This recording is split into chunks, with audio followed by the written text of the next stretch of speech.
I'll say as a PR person that don't let them wrap their head, you wrap their head around it for them. Develop the story. Think like a media person.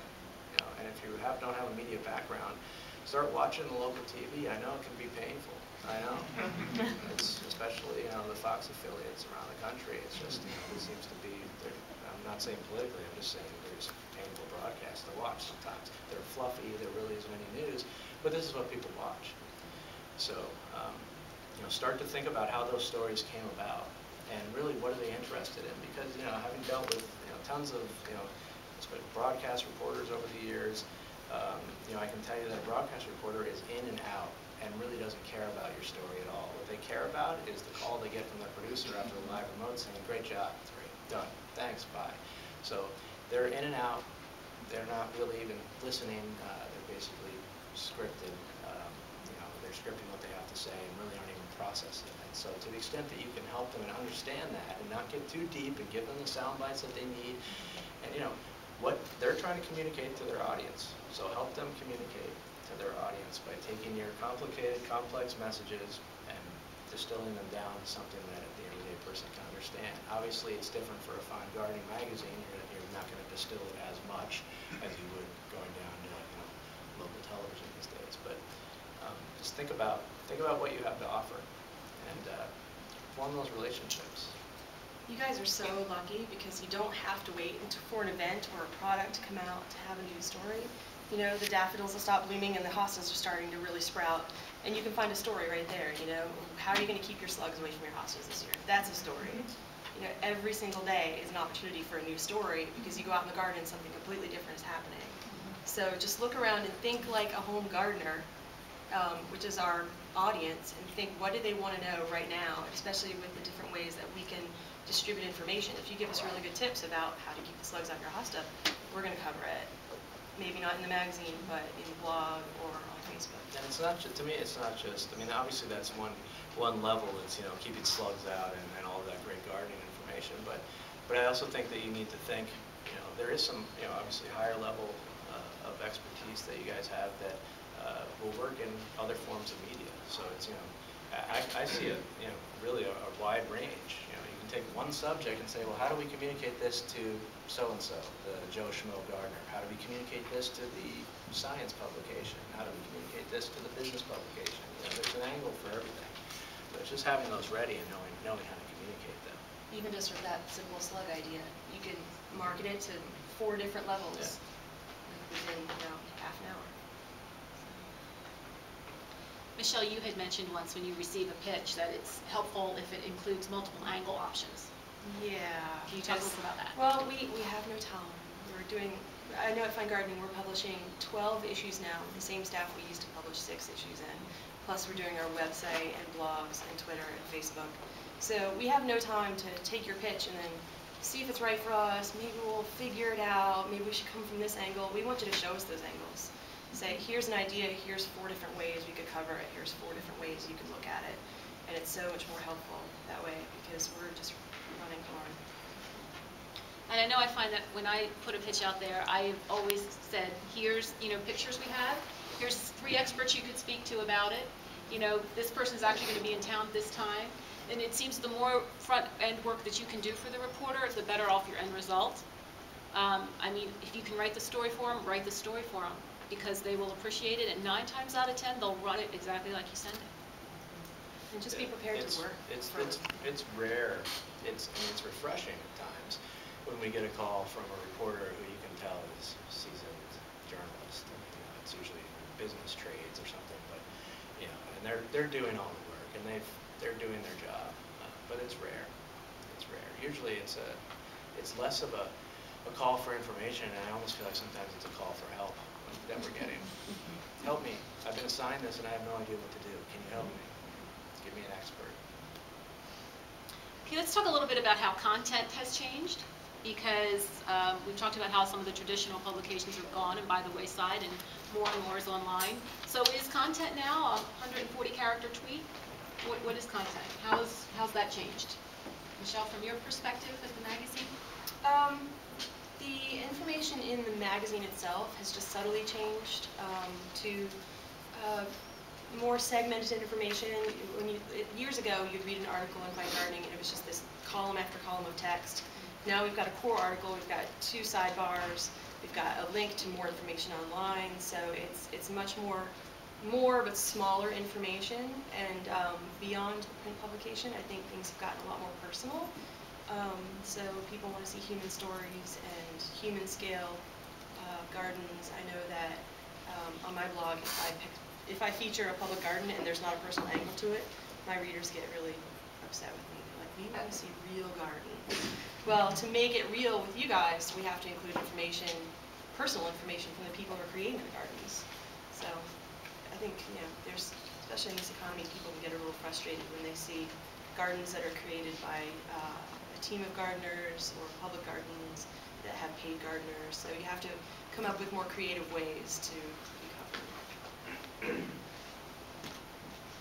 Well, you had talked about how people process more quickly, but not as deeply. Yeah, it's, I guess it's, I don't know, it's a vapidness, I think, which I don't necessarily approve of or like, but there's not a lot I can do about it, so, except with my own kids, but they seem to be resisting that as well. So it's, people are processing more, for sure, but they're not processing it as deeply. So, I think that's a source that, I think that's something that blogs have been able to capitalize on, is really, most blogs are quick hits. They're laid out in an easy, readable format. Usually you only have to scroll once to get to the end of the story. So, I think, do I think we're going to have a 140 character world? No, I don't. I think Twitter is more of a news distribution service, because what do you do when you're interested in something? You click on a link, and the link takes you to a blog or an online news service. So, I think that it's tougher to get people's attention these days, but when you do, they dive down. So, and when you don't want to, a lot of times you don't want to get their attention, and they also dive down with bed bugs, right? Let's talk a little bit about the news cycle and the fact that there really isn't one anymore. It's just constant. So how do you deal with that, knowing that basically you probably have a half hour to return the PR person or the journalist's call, or else the story's gone for you? Yeah, I think there is still a news cycle. I think the news cycle is, especially in the gardening world, is seasonal. I think it's, like, I can't remember who said it, but it was, holiday stories in June don't work for blogs or a lot of traditional media. So really a long lead publication. So I think there is a news cycle. I think what's happened is it's a news crunch in terms of deadlines, and everybody's trying to outdo everyone else. By the time a story ends up on your driveway, it's old news. And you've already read about it online, you've seen about it on CNN. So I think in that sense, it's more of a crunch. I think the cycle is still there, and I think people. I think to the extent that PR people can play into the news cycle and understand the news cycle and understand what news is looking for, I think you have a better chance of getting your stories in. So I think it's just gotten tighter, but I don't think it's disappeared. But you do need to have your stuff together, really. I think before you go out and pitch, you have to have everything ready to go. Yeah, I mean, if you're gonna spend the next 2 days piecing together stuff, it's look. The chances are that a good reporter is not just going to you. They might be going to a couple other gardens. They might be going to a garden and a nursery and a local expert at a local school or something, depending on what the story is. The more that you have together and the more you can offer, the bigger part you're going to play in that story and shape it. And that's what PR is about, trying to shape, not just get the story, but shape it so that it's the right story for you. So yeah, the more you can offer right away, the better off you're going to be. Okay, we have about 5 minutes left, so I just want to go down the panel and have them give their best words of advice to this group of PR professionals about how they can get placement, what they need to be paying attention to. Jonica, what are the tools that they need to be looking at on the horizon coming down for social media? That kind of thing. So let's start with Will. I think that my one piece of advice would be, and I think that a lot of gardens suffer from this. It's I don't think that you think you're as credible as you are. I think that you don't understand, or not necessarily don't understand, but don't believe that people will listen to you. You have a unique position in the community. There's nobody else that really has your job or your expertise. Maybe some other gardens in the community, but you come from a unique positioning. And I think to the extent that, just going back to what I was saying, is go back and look at what you have to offer. I mean, you have so much to offer, but how do you purpose that so that it's something that someone can actually listen to who's not in your industry? I have a little joke around the office, but it's not really a joke. It works. It's when people are writing pitches, and they're just off base, I'll print out a picture of who the audience is. If it's a mom with her kids around the breakfast table, I'll print that out and tape it to their wall and say, this is who you're writing to. Is she going to understand that? No. So make it understandable. Because to the extent that you can make it understandable to that audience, then the media person, the writer, will understand, and you're making their job easier. How to communicate it to their audience, because that's all they're looking for. That's the first thing that goes through their head when you're talking to a media person is, why does my audience care, and does my audience care? And it's our job to tell them why they should care. So that, and understanding the media, understanding a blog, understanding the magazine, what they write about. It's more important than ever now to really understand who you're talking to. So, and building that relationship. This would be my final piece of advice. It's take that person out to coffee. Take the writer out for a coffee or something. Conveniently be just around the corner and give them a buzz or something. It's form that relationship so that when you need it, you can use it. I would say if I was a garden, I would be on Pinterest and Instagram. As a non-gardening person, I immediately think of gardens as visual. So I would probably not follow really any of you on Twitter, just because I don't really know what you would bring to my Twitter feed. But where I would follow all of your gardens would be on Pinterest and Instagram. And when I think of the way that cooking and recipes have taken off on Pinterest, because they're not only visual, but it's like the photo plus people attach how to do it. And like, I don't really cook either. I'm trying to learn to cook. So I have a whole Pinterest board of recipes, and I would do the same for gardening. I would totally do the same. So I would say take advantage of the visual aesthetic advantage that you have in this visually consumed world, and the internet is very visual, and get on top of the social networks that are visually driven. And Pinterest is now the top referrer driving traffic to websites. People are obsessed with Pinterest. They're now wasting their whole day on Pinterest. It is the new Facebook. Especially women, and I don't know what the demographic in the gardening world is, women to men, but like all the women are on Pinterest, especially those that we call hobbyists. Hobbyists live on Pinterest. It is the hobbyist person's dream. It is a way to do your vision boarding, your scrapbooking, all online, and sort of just make this life that you want to have or are working towards having. And gardening, I think for a lot of people, is part of that lifestyle, part of having a home, or being a more cultured person. And so all of those people are on Pinterest. So you should all, if you're not on Pinterest now, when you leave the room, you should just all go get on Pinterest, because that's where the party's happening. And then Instagram, which is a photo sharing app that's now also on Android, but on the iPhone, which was now recently purchased by Facebook like 6 weeks ago, is huge. And it's all photos. And so it's all stories being told through photos. So people visiting your gardens will be Instagramming photos, so you should be on Instagram so that they can tag your garden in the photo.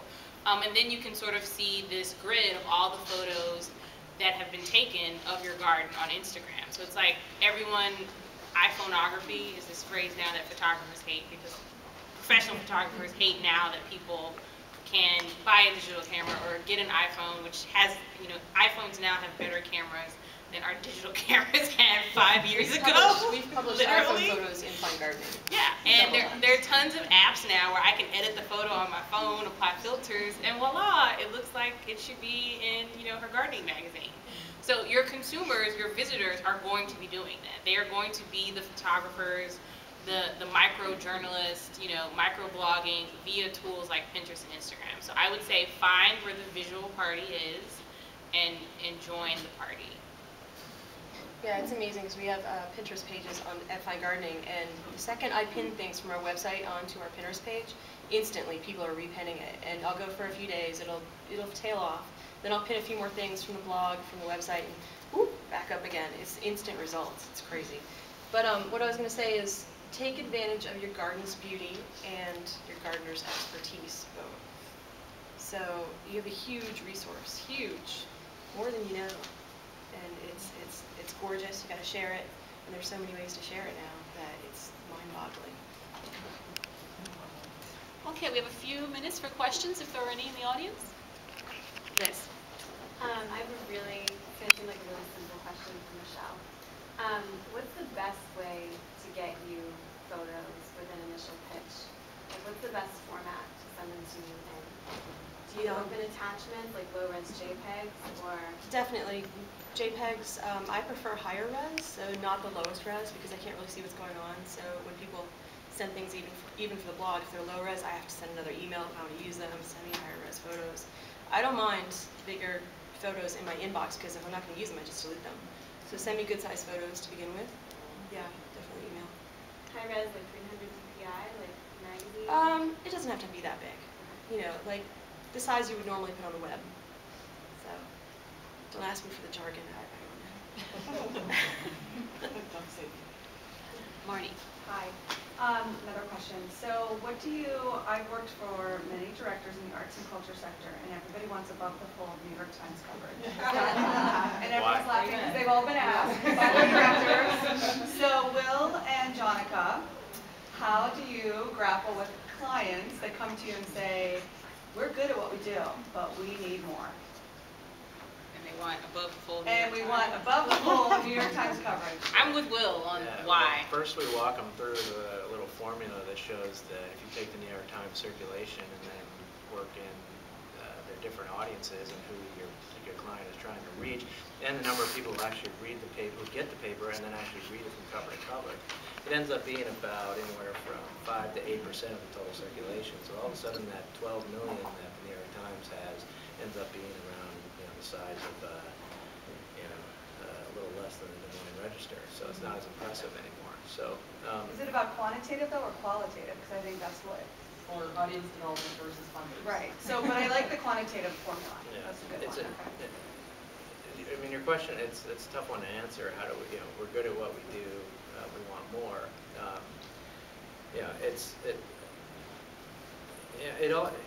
A lot of times, what we'll do is we almost refer to it as the psychologist's couch. But I think that sometimes gardens need to do this too. Is lay back and what do you want to be when you grow up? And that's what a brand is essentially. But what do you want to be? And why aren't you there yet? And you can learn a lot about yourself if you're just honest with yourself. So I guess our first step in the process, if we have clients that come to us like that, or figure out why they're not out there